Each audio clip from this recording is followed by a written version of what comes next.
les marchés financiers avec IG Markets, CFD Trading. Bonjour, c'est Gilles du site boursicoté.com. Voici l'analyse technique des principales paires de devises du marché Forex, ainsi que l'analyse de l'or et du pétrole pour les matières premières. Et on commence tout de suite avec l'euro-dollar. L'euro-dollar, donc, où nous avons une belle dynamique haussière qui est en train de se créer.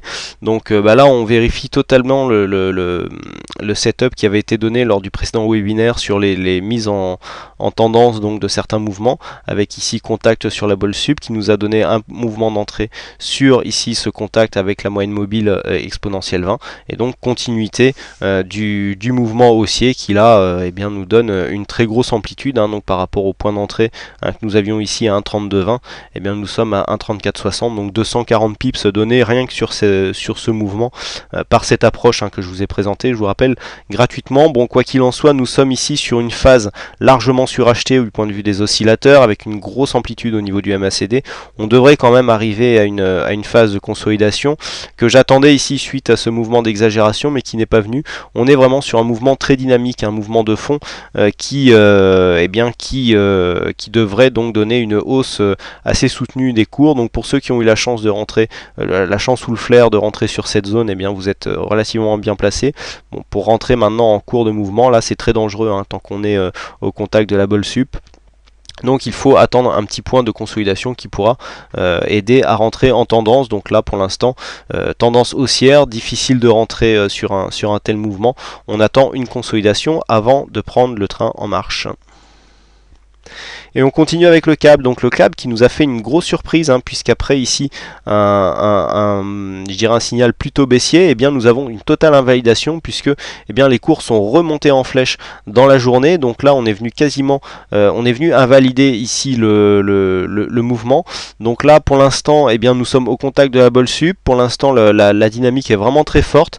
On est déjà suracheté au niveau des oscillateurs, on a déjà une grosse amplitude au niveau du MACD, et donc là on devrait avoir une petite phase de consolidation. Donc pour ceux qui sont rentrés à la baisse, qui n'ont pas encore coupé, il faudra profiter de ce mouvement de baisse pour essayer de sortir à moindre frais. Des trades à contre-tendance, ça arrive malheureusement, et c'est rarement prévisible. Donc là ici on est clairement dans une phase où nous avons une zone d'exagération, donc on peut attendre ici un retour à l'intérieur des bandes blanches, mais pour l'instant le mouvement est vraiment très dynamique. Donc après cette phase de consolidation, lorsqu'elle va survenir, on aura certainement une cassure ici de cette zone des 1,59 qui avait avorté ici lors de cette précédente phase. Mais là le mouvement a l'air réellement puissant.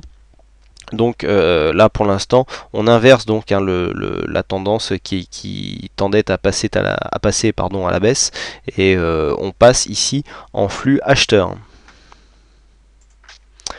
On continue avec le dollar-yen. Donc dollar-yen, le plus beau signal des dernières semaines, puisque là franchement c'est le rêve. Une tendance haussière qui nous a donné un point d'entrée quasiment à son début. Donc là on est entré quasiment sur cette zone là, 76,80. Là on est à 80,80, donc on est à 400 pips de plus-value. Donc là c'est un vrai bonheur, on n'en rencontre pas souvent des mouvements comme ça. Faut savoir en profiter. Donc voilà, toujours pareil, la tendance est toujours en place. Hier on a eu un petit point d'entrée, mais comme je le disais, c'est toujours difficile de rentrer alors que la tendance est déjà montée de plus de 3 figures. Donc là ici c'était difficile, même là si nous avions un beau signal de rentrer là-dessus. Donc là pour l'instant la hausse continue, on est clairement dans un mouvement de retournement au niveau de la tendance de fond, on le voit bien en daily. Voilà, où là on repasse ici dans un flux largement acheteur par rapport à ce que nous étions avant. On était plutôt orienté à la baisse avec des interventions donc de la banque centrale japonaise, et donc là le dollar remonte par rapport au yen. Donc on a une inversion de tendance qui est en train de se créer avec en une semaine, enfin en un mois pardon, le dollar yen qui passait de 76,20 à 80,80, donc on est à plus de 4 figures et demie. C'est assez énorme comme mouvement haussier. Le marché forex, je le rappelle, un marché très très volatile. On a eu des semaines durant lesquelles le dollar yen ne faisait ne bougeait pas, ne faisait rien du tout. Et là d'un seul coup, bim, ça démarre. Et là la tendance donc se réoriente largement à la hausse, donc pas grand chose à dire hein, sur cette tendance. Évidemment, personnellement je ne conseille pas de rentrer à la hausse, mais d'attendre une consolidation pour voir si le mouvement de fond continue. On continue avec l'or, donc l'or qui après sa hausse d'hier est en train de se stabiliser ici entre les supports donc de 1773 et donc la résistance à 1786. On a continué à osciller ici sur cette zone, donc là pour l'instant on a clairement cassé les précédents plus hauts, un mouvement haussier est en train de se mettre en place, voilà, à voir s'il sera confirmé. Donc pour l'instant on a une consolidation qui est horizontale, on voit les indicateurs qui redescendent légèrement alors que les cours eux restent dans une zone de stabilité. Donc consolidation horizontale ici qui lorsque le mouvement donc cassera à nouveau les 1786 pourra nous redonner une continuité haussière, et là pour l'instant on invalide en cas de cassure ici des 1760 qui correspondent à un test ici d'une ancienne résistance et donc qui pourrait clairement invalider le mouvement donc qui nous est donné ici par ce début de dynamique. Et enfin on termine par le pétrole, donc le WTI qui est toujours sur son flux haussier, donc une belle tendance qui continue à osciller ici entre sa moyenne mobile et la bolle. On a eu un mouvement d'exagération ici avec une hors-bolle assez flagrante, vous voyez, là on a une double en plus, et puis hop on est revenu légèrement. En général ça c'est des mouvements d'exagération qui donnent de bons résultats. On est revenu à l'intérieur et là on repart en dynamique, donc on est en train de dépasser on s'attaque aux 109 $ le baril avec en ligne de mire les 110. Donc pour l'instant ici on est vraiment clairement dans une dynamique très très forte, largement orientée à la hausse.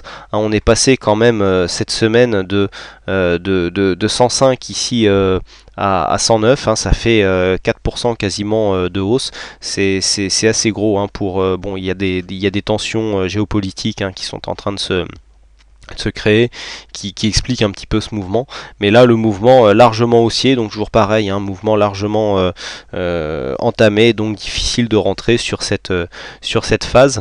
On attendra une consolidation avant de confirmer ou pas la continuité du mouvement.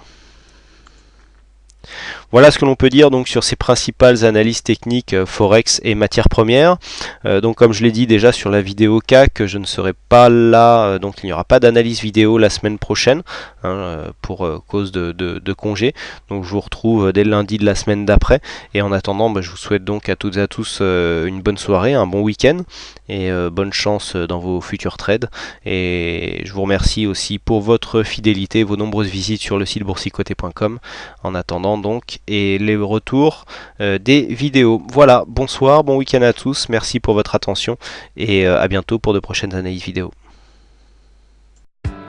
Les marchés financiers avec IG Markets, CFD Trading.